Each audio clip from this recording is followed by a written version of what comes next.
Seigneur soit avec vous. Et avec votre esprit. Évangile de Jésus-Christ selon saint Luc. Gloire à toi, Seigneur. Mes yeux ont vu son salut. Au chapitre 2, quand fut accompli le temps prescrit par la loi de Moïse pour la purification, les parents de Jésus l'amenèrent à Jérusalem pour le présenter au Seigneur selon ce qui est écrit dans la loi. Tout premier-né de sexe masculin sera consacré au Seigneur. Il venait aussi offrir le sacrifice prescrit par la loi du Seigneur, un couple de tourterelles ou deux petites colombes. Or, il y avait à Jérusalem un homme appelé Siméon. C'était un homme juste et religieux qui attendait la consolation d'Israël. Et l'Esprit Saint était sur lui. Il avait reçu de l'Esprit Saint l'annonce qu'il ne verrait pas la mort avant d'avoir vu le Christ, le Messie du Seigneur. Sous l'action de l'Esprit, Siméon vint au temple. Au moment où les parents présentaient l'enfant Jésus pour se conformer au rite de la loi qui le concernait, Siméon reçut l'enfant dans ses bras et il bénit Dieu en disant : Maintenant, ô Maître souverain, tu peux laisser ton serviteur s'en aller en paix selon ta parole.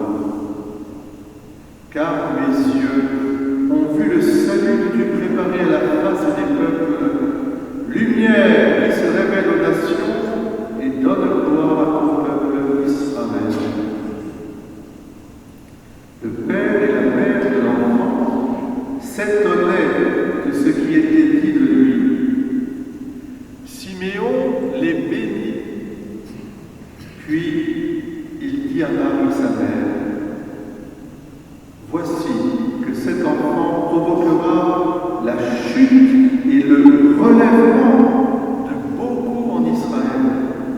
Il sera un signe de contradiction. Et toi, ton âme sera traversée d'un glaive. Ainsi seront dévoilées les pensées qui viennent du cœur d'un grand nombre.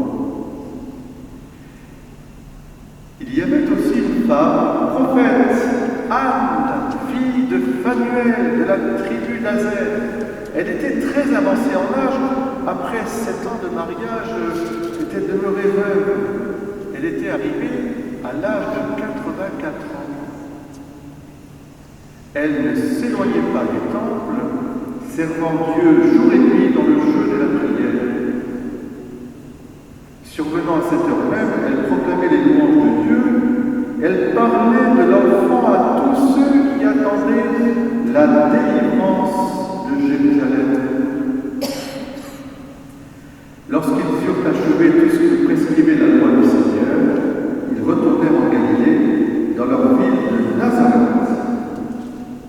L'enfant, lui, grandissait et se fortifiait, rempli de sagesse, et la grâce de Dieu était sur lui. Alléluia, lumière des nations. Alléluia, alléluia, alléluia. Jésus, nous t'acclamons. Alléluia, alléluia. Asseyez-vous. L'instant, cet évangile, avec précision, Luc aime bien préciser absolument beaucoup de choses. C'est très important, c'est cette précision, les 40 jours passés, selon la loi de Moïse, et c'est le temps donc de la présentation de l'enfant au temple, mais de la purification de Marie. Ce qui est important, c'est de voir que Joseph et Marie se conforment à la loi du Seigneur. Ils font partie du peuple juif et ils sont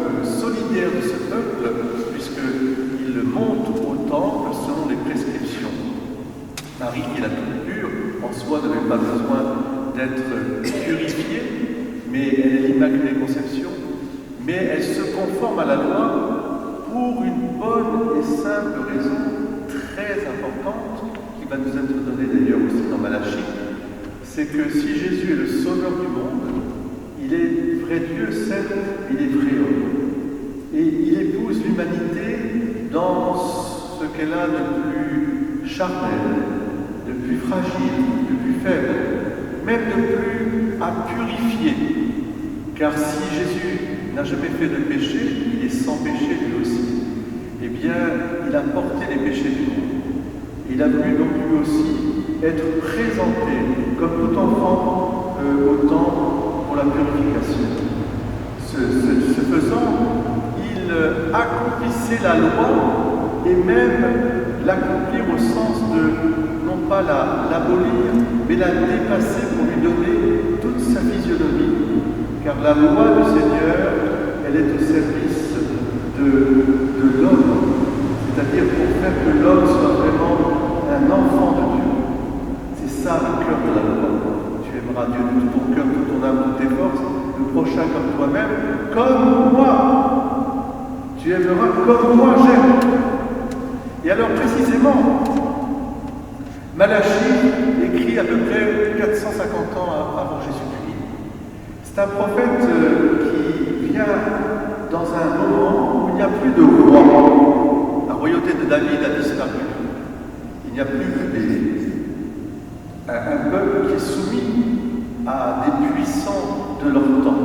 Aujourd'hui, on parle des grandes puissances impériales.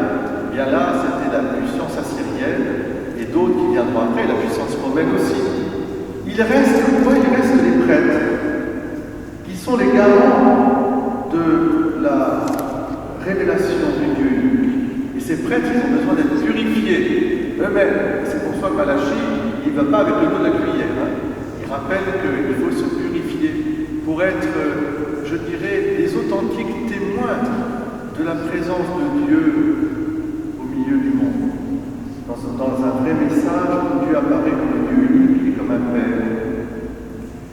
Et en fait, quelque part, il annonce, Malachie, un sacerdoce que l'on voit déjà dans cette présentation de l'enfant Jésus au temple.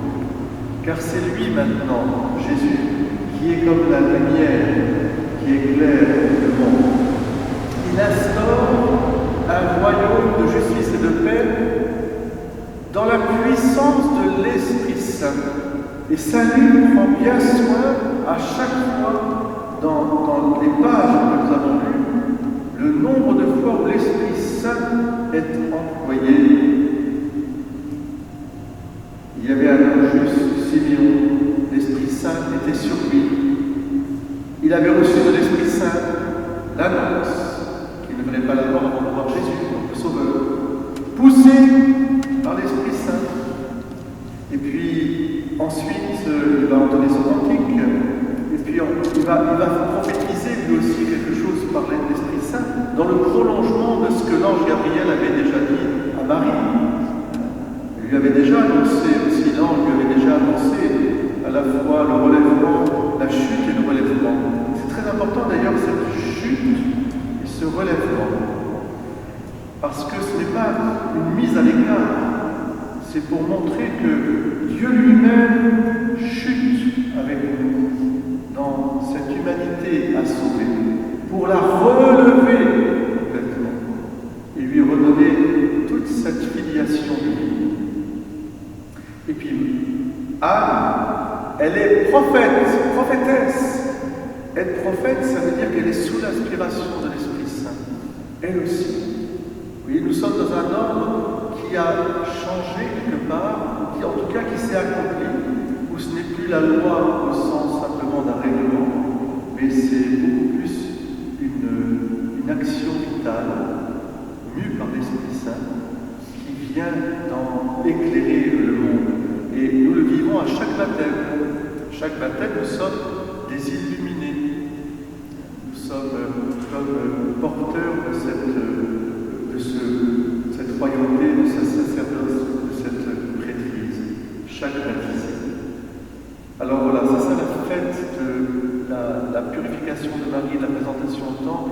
Elle est vraiment, comme dit Siméon, c'est vraiment la lumière qui éclaire les nations tout entières. Il y a un message universel qui apparaît avec Jésus. Ce n'est pas seulement le peuple d'Israël qui a toujours la promesse d'être le peuple élu et qui reçoit la révélation des dons de Dieu sur son repentance, mais pour s'ouvrir à l'universalité du salut. Et nous aussi, si nous avons reçu la lumière, ce n'est pas pour la garder pour nous, c'est pour la faire passer de maison en maison, de foyer en foyer, en accueillant toutes les personnes qui viendront et qui viennent déjà dans nos églises pour attirer par la lumière de Christ, le Fils du Dieu sauveur.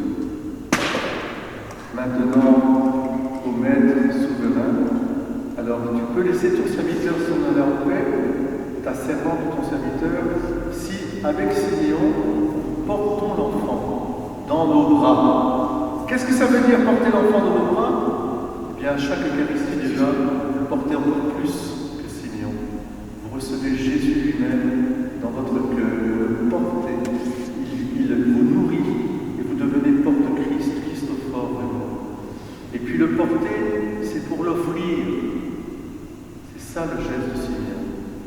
Siméon porte l'enfant, et c'est l'enfant qui le porte en fait, et qui s'offre à nous pour le salut. Vivons bien sûr à plein cette journée. Nous allons aussi porter la lumière à tout le tort avec cette bénédiction de navette. Et puis ce soir, à midi, enfin ce soir je pense pour beaucoup d'entre vous, vous ferez sauter les crêpes qui sont aussi le symbole de cette lumière, le soleil qui rayonne. Et que ce soit aussi une façon d'incarner profondément dans le foyer la joie de la présentation de l'enfant Jésus au temple et de la purification.